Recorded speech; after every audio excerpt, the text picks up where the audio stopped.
ഞാൻ ജിബിനാണ്. നമ്മുടെ ചാനലിലേക്ക് എല്ലാവർക്കും സ്വാഗതം. അപ്പം ഇന്നലെ ലാസ്റ്റ് ഇട്ട ഒരു വീഡിയോയുടെ കണ്ടിന്യൂഷൻ തുടർച്ചയായിട്ടാണ് ഇന്ന് ഞാൻ സംസാരിക്കാൻ പോകുന്നത്. ഇന്നലെ എൻ്റെ ഒരു ട്രേഡ് ഓപ്പർച്യൂണിറ്റി ആയിരുന്നു ഞാൻ നിങ്ങളുടെ മുന്നിൽ എക്സ്പ്ലെയിൻ ചെയ്തത്. അതേപോലെ തന്നെ ഇന്നും ഒരു ട്രേഡ് എനിക്ക് ഓപ്പർച്യൂണിറ്റി ഉണ്ടായിരുന്നു.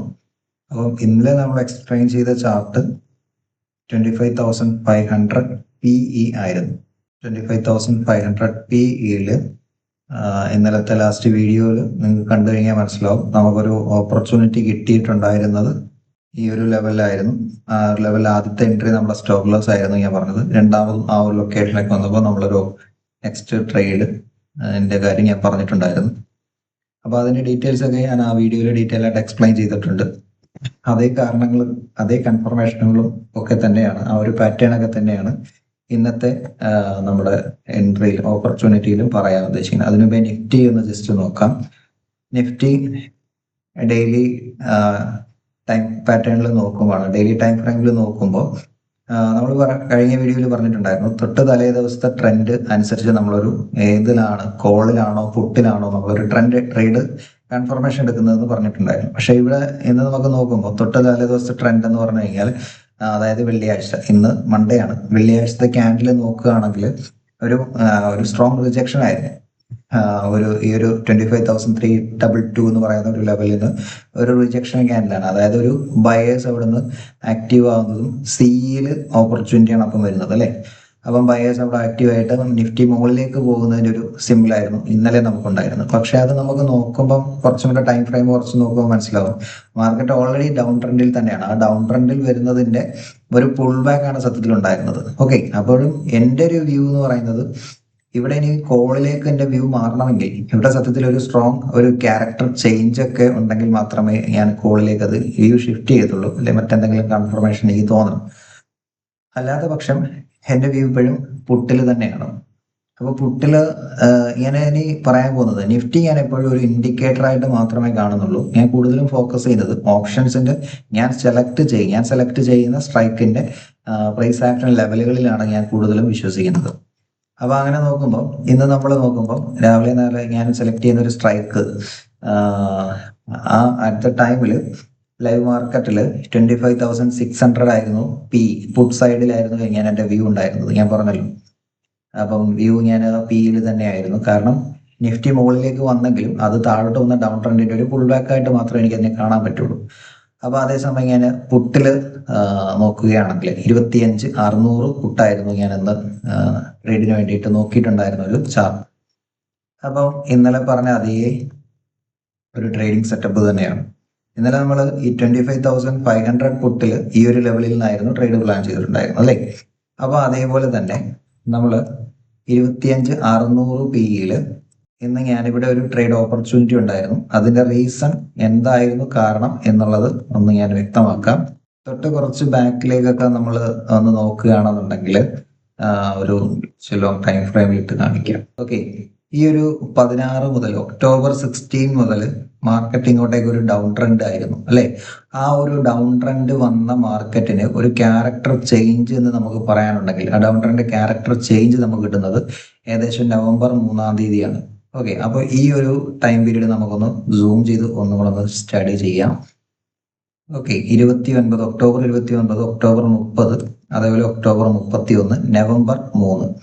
അപ്പം ഈ കഴിഞ്ഞ 3 ദിവസങ്ങളിലെയും പ്രീവിയസ് ഡേ ഹൈ, അന്നുണ്ടായിരുന്ന ഹൈകളെ ബ്രേക്ക് ചെയ്തത് നവംബർ 3-നാണ് അല്ലേ. അന്നത്തെ ദിവസം തന്നെ ആ ഒരു അത്രയും നാളുണ്ടായിരുന്ന ഡൗൺ ട്രെൻഡിന് ഒരു ക്യാരക്ടർ ചേഞ്ച് കൂടി തന്നു. അപ്പം ആ ഒരു പ്രീവിയസ് ഡേ ഹൈയും അത് ഇവിടെ ഒരു റെസിസ്റ്റൻസ് ലെവലും ഉണ്ടായിരുന്നു. ആ ഒരു റെസിസ്റ്റൻസ് ലെവലിനെയും മുകളിലേക്ക് ബ്രേക്ക് ചെയ്തു. അതായത് സംഭവം ഇതുവരെ മാർക്കറ്റ് താഴേക്ക് ഡൗൺ ട്രെൻഡ് വരണമെങ്കിൽ ഇവിടെ എന്താണ്, സെല്ലേഴ്സ് സ്ട്രോങ് ആയിട്ട് ആക്റ്റീവ് ചെയ്യണം അല്ലെ. ആ സെല്ലേഴ്സിന്റെ എതിരായിട്ട് മാർക്കറ്റ് എന്താണ് ഈ ഒരു ഏരിയയിൽ പ്രവർത്തിച്ചു അല്ലെ. അപ്പൊ ഈ ഒരു ഏരിയയിൽ സെല്ലേഴ്സിന് എതിരായിട്ട്, അപ്പൊ അത്രയും നാളെ സെല്ല് ചെയ്തവർക്ക് സ്റ്റോപ്പ് ലോസ് അടിക്കുകയില്ല സാധാരണ ഇതിലൂടെ ഉണ്ടായത് അല്ലെ. അതിനർത്ഥം ഇവിടെ ഉണ്ടായിരുന്ന ബയേഴ്സ് സ്ട്രോങ് ആയി, ഇവിടെ ഉണ്ടായിരുന്ന ബയേഴ്സ് ആണ് സ്ട്രോങ് ആയിട്ട് ഈ ഒരു സെല്ലേഴ്സിനെ മുകളിലേക്ക് ബ്രേക്ക് ചെയ്ത്, ഞാൻ ഈ വരച്ചിട്ട ബ്ലാക്ക് ലൈൻ ആണ് അല്ലേ. അപ്പൊ ആ സെല്ലേഴ്സ് മുകളിലേക്ക് ബ്രേക്ക് ചെയ്യാൻ കാരണമായ ബയർ നിൽക്കുന്ന ലെവലാണ് ഞാൻ ഈ ഒരു യെല്ലോ റേഞ്ച് ബോക്സിൽ വരച്ചിട്ടിരിക്കുന്നത് അല്ലേ. അപ്പം നമ്മൾ ആദ്യം കണ്ടുപിടിക്കേണ്ടത്, ഒരു ട്രേഡ് എടുക്കുന്നതിന് മുന്നേ നമ്മൾ ആദ്യം കണ്ടുപിടിക്കേണ്ടത് നമ്മൾ ഏത് ലൊക്കേഷനിൽ നിന്നാണ് ട്രേഡ് എടുക്കേണ്ടത്. ബയർ നിൽക്കുന്ന ലൊക്കേഷൻ നമ്മൾ കണ്ടെത്തണം. അപ്പം ഈ ഒരു ലെവൽ സ്ട്രോങ് ബയർ ഉള്ളതായിട്ട് എനിക്ക് ഫീൽ ചെയ്തു. അപ്പം വീണ്ടും ആ ഒരു ലെവലിലേക്ക് വന്നപ്പോൾ മാർക്കറ്റ് അവിടെ നിന്ന് വീണ്ടും ബൈങ് നടത്തിയിട്ട് എന്താണ്, പുതിയ ഹൈകൾ ഉണ്ടാക്കി. മാർക്കറ്റ് ബൈങ് നടത്തിയതായിട്ട് നമുക്ക് കാണാം. വീണ്ടും മാർക്കറ്റ് മുകളിലേക്ക് പോയി അല്ലെ. മാർക്കറ്റ് അവിടെ നിന്ന് മുകളിലേക്ക് ഏതാണ്ട് ആ ഒരു ലൊക്കേഷനിൽ നിന്ന്, ഞാൻ വരച്ചിട്ട ആ ഒരു റേഞ്ചിൽ നിന്ന് മാർക്കറ്റ് ഏകദേശം മുകളിലേക്ക് 200 പോയിന്റോളം സഞ്ചരിച്ചു. ഏകദേശം 200 പോയിന്റ്സ്, അറൗണ്ട് ഒരു 200 പോയിന്റ്സ് റൗണ്ട് ഫിഗർ കണക്കാക്കിയാൽ മതി. 200 പോയിന്റ്സ് സഞ്ചരിച്ചിട്ടുണ്ട്. അപ്പം എൻ്റെ ഒരു ട്രേഡിംഗ് സെറ്റപ്പിൽ ഒരു കൺഫർമേഷൻ ആണ്, മിനിമം ഒരു ലൊക്കേഷൻ നമ്മൾ കണ്ടെത്തി കഴിഞ്ഞാൽ ആ ലൊക്കേഷനിൽ നിന്ന് ഒരു എബോവ് 50 പോയിന്റ്സ് സഞ്ചരിച്ചിട്ടുണ്ടെങ്കിൽ ഞാൻ കണക്കാക്കുന്നത് അവിടെ ഒരു സ്ട്രോങ്, അത് എവിടെ നിന്നാണോ ബൈങ് സ്റ്റാർട്ട് ചെയ്തത്, ആ ബൈങ് സ്റ്റാർട്ട് ചെയ്ത ലൊക്കേഷനിൽ ഒരു സ്ട്രോങ് ബയേഴ്സ് ഉണ്ടെന്നാണ് ഞാൻ ഇത്രയും നാൾ ഞാൻ മനസ്സിലാക്കിയിട്ടുള്ള ഒരു കാര്യം. അപ്പൊ കൂടാതെ ആ ഒരു ലെവൽ എന്താണ്, പലതവണ ബൈങ് നടത്തിയതായിട്ട് നമ്മൾ കണ്ടിട്ടുണ്ട്. ഓക്കെ, അപ്പൊ ആ ഒരു ലെവലിലേക്ക് വീണ്ടും മാർക്കറ്റ് വന്നാൽ അവിടുന്ന് ഒരു മിനിമം പോയിന്റ് മാർക്കറ്റ് തരാറുണ്ട്. പിന്നീട് നമ്മൾ ശ്രദ്ധിക്കേണ്ട ഒരു കാര്യം, ഇവിടുന്ന് നോക്കുകയാണെങ്കിൽ ഇവിടുന്ന് ഒരു തവണ ബൈങ് നടത്തി, ഇവിടുന്ന് രണ്ടാമത് ബൈങ് നടത്തി, ഇത് മൂന്നാമത്തെ ബൈങ്ങാണ്. ഇനി മാർക്കറ്റ് എവിടേക്ക് വരുന്നത് 4ാമത്തെ തവണയാണ്. അപ്പൊ മാർക്കറ്റ് ഇവിടുന്ന് ഓൾറെഡി ഇവിടുന്ന് ഒരു ബയേഴ്സ്, ഒരു ബിഗ് പ്ലെയേഴ്സിന്റെ സാന്നിധ്യം ഉണ്ടെങ്കിൽ അവിടെ ഓൾറെഡി അവരുടെ ബയേഴ്സും അവിടുന്ന് ബൈ ചെയ്തവരുടെ പ്രോഫിറ്റ് ഇവിടുന്ന് ബുക്ക് ചെയ്തിട്ടുണ്ടാവും. 4ാമത്തെ തവണ വീണ്ടും അവിടുന്ന് വരുമ്പോൾ അവരുടെ പ്രോഫിറ്റ് ബുക്ക് ചെയ്തിട്ടുണ്ടാവുന്ന ഒരു വരവായിരിക്കും. അപ്പം ഇനി 4ാമത്തെ തവണ എവിടേക്ക് വരുമ്പോൾ ആ ബയേഴ്സിന്റെ സാന്നിധ്യം, അതേപോലെ ഒരു റാലി നമ്മൾ എക്സ്പെക്ട് ചെയ്ത് നിൽക്കരുത്. സ്റ്റോക്ക് മാർക്കറ്റിൽ നമ്മൾ ട്രേഡ് ചെയ്യുമ്പോൾ എൻ്റെ ഒരു എക്സ്പീരിയൻസ് അനുസരിച്ച് നമ്മളൊരു 5 to 10 പോയിന്റ്സ് അവിടുന്ന് ബുക്ക് ചെയ്ത് മാറിയിട്ട് ബാക്കിയുള്ള ലോട്ടുകൾ മാത്രമേ നമ്മളൊരു 1:2 അല്ലെങ്കിൽ 1:5 ടാർജറ്റ് പിടിക്കാനായിട്ട് ഹോൾഡ് ചെയ്യാവൂ. അതല്ലാതെ നമ്മളൊരു 10 ലോട്ട്സ് ഇട്ട് ട്രേഡ് ചെയ്യുകയാണെങ്കിൽ ആ 10 ലോട്ട്സും ഒരിക്കലും ആ ഒരു ഫുള്ള് റാലി പിടിക്കാനായിട്ട് യൂസ് ചെയ്യരുത്. ആ 10 ലോട്ട്സിൽ നമ്മളൊരു 8 to 7 ലോട്ട്സ് എങ്കിലും ആ 5 to 10 പോയിന്റ്സിൽ ടാർജറ്റ് ബുക്ക് ചെയ്ത് മാറണം. ബാക്കിയുള്ള നമ്മളുടെ കയ്യിലുള്ള ലോട്ട് മാത്രമേ ആ ഒരു 1:5 അല്ലെങ്കിൽ 1:2 റിസ്ക് റിവാർഡ് റേഷ്യോ പിടിക്കാനായിട്ട് നമ്മൾ ഹോൾഡ് ചെയ്യാവൂ. കാര്യം ഡെയിലി നമ്മളൊരു മിനിമം പ്രോഫിറ്റ് എടുത്ത് നമ്മൾ കൺസിസ്റ്റന്റ് ആയിട്ട് മാർക്കറ്റിൽ നിന്ന് മാറണം. ഇനി ഇന്നത്തെ ട്രേഡ് നമുക്ക് അവിടെ എങ്ങനെ വർക്ക് ചെയ്തു എന്നുകൂടി നോക്കാം. ഈ ഒരു ലൊക്കേഷൻ ആയിരുന്നു നമ്മൾ കണ്ടുപിടിച്ച് വെച്ചിരുന്ന ബയർ ഉണ്ട് എന്ന് പറഞ്ഞിരുന്ന ലൊക്കേഷൻ അല്ലേ. ആ ബയർ ഉണ്ട് എന്ന ലൊക്കേഷനിലേക്ക് നമ്മൾ അവിടെ ഒരു ബ്ലൈൻഡ് ആയിട്ട് ഒരു ട്രേഡ് എടുക്കുകയാണ് ചെയ്യുന്നത്. ഓക്കെ, അപ്പൊ അതിന് വേണ്ടിയിട്ട് ഞാൻ ഇതൊന്ന് ഈ ടൂളൊന്ന് മാറ്റുകയാണ്. ഇവിടെയാണ് ഒരു സിംഗിളോ നമ്മൾ സ്റ്റോപ്പ് ലോസ് ഇടുന്ന ലൊക്കേഷൻ കണ്ടെത്തുന്നത് അല്ലേ. അപ്പൊ അത് ഞാനൊന്ന് ജസ്റ്റ് സൂം ചെയ്തു. അപ്പം ഈ ഒരു ക്യാൻഡിലിന്റെ ലോ എന്ന് പറയുന്നത് 75.65 ആണ് അല്ലേ. അപ്പൊ അവിടെ നിന്നാണ് മാർക്കറ്റ് മുകളിലേക്ക് പോയിരിക്കുന്ന ഒരു ലൊക്കേഷൻ. അപ്പം ആ ഒരു ഏരിയയിൽ നമ്മുടെ എൻട്രി വരുന്ന രീതിയിൽ നമ്മൾ പ്ലാൻ ചെയ്യുന്നു. ആ ഒരു രീതിയിൽ നമ്മൾ എൻട്രി ട്രിഗർ ആവാത്ത രീതിയിൽ നമ്മൾ ഇന്നത്തെ ട്രേഡ് പ്ലാൻ ചെയ്യുകയാണെങ്കിൽ, തൊട്ട് താഴെ മറ്റൊരു സിംഗിളൂടെ കിടപ്പുണ്ട്.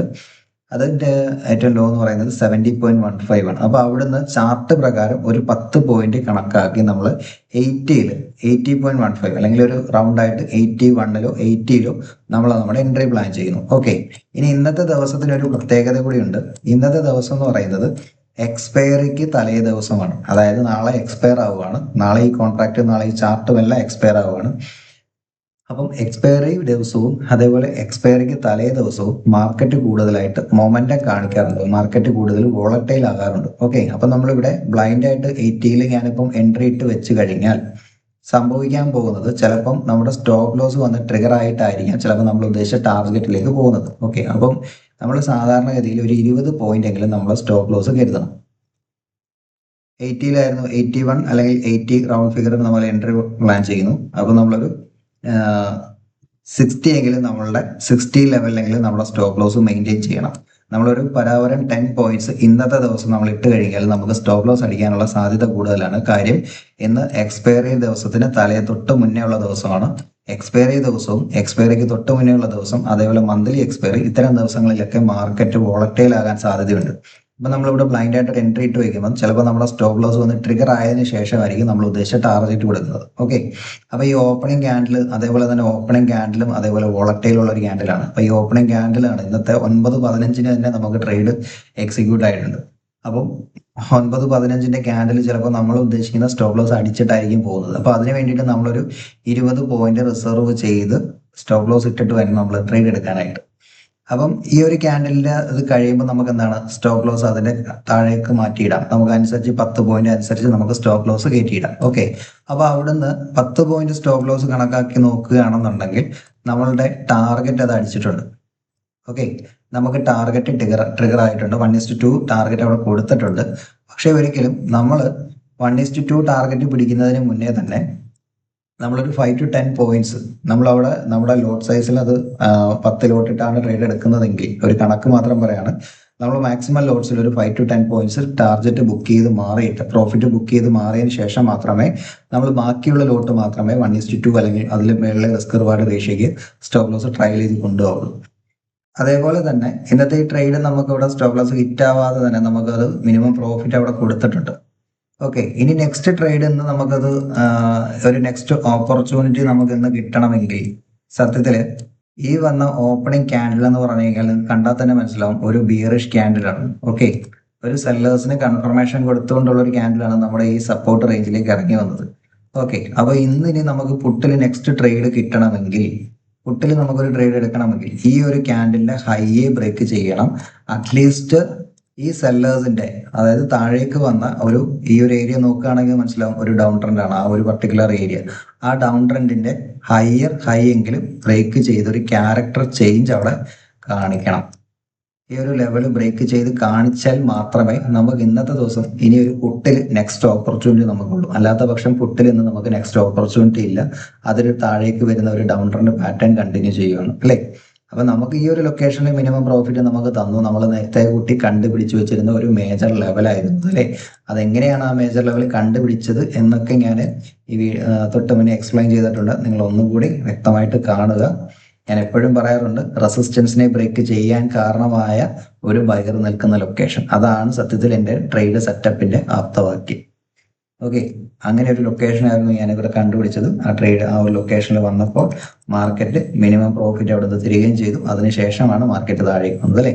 അപ്പൊ നമുക്ക് ഇനി നെക്സ്റ്റ് ഒരു ഓപ്പർച്യൂണിറ്റി അവിടെ കിട്ടണമെങ്കിൽ, അല്ലെങ്കിൽ നെക്സ്റ്റ് ഈ ട്രേഡ് തന്നെ നമുക്ക് അവിടെ ഹോൾഡ് ചെയ്ത് മുന്നോട്ട് പോകണമെങ്കിൽ ഇവിടെ ഒരു ക്യാരക്ടർ ചേഞ്ച് മാർക്കറ്റിൽ വരണം. അല്ലാത്ത പക്ഷം പുട്ടില് ഡൗൺ ട്രെൻഡ് തന്നെ ആയിരിക്കും. ഓക്കെ, അപ്പൊ എല്ലാവർക്കും മനസ്സിലായെന്ന് വിചാരിക്കുന്നു. Thank you. വീഡിയോ ഇഷ്ടമായെങ്കിൽ മറ്റുള്ളവരിലേക്ക് ഒന്ന് ഷെയർ ചെയ്ത് കൊടുക്കുക, സപ്പോർട്ട് ചെയ്യുക. Okay, thank you all.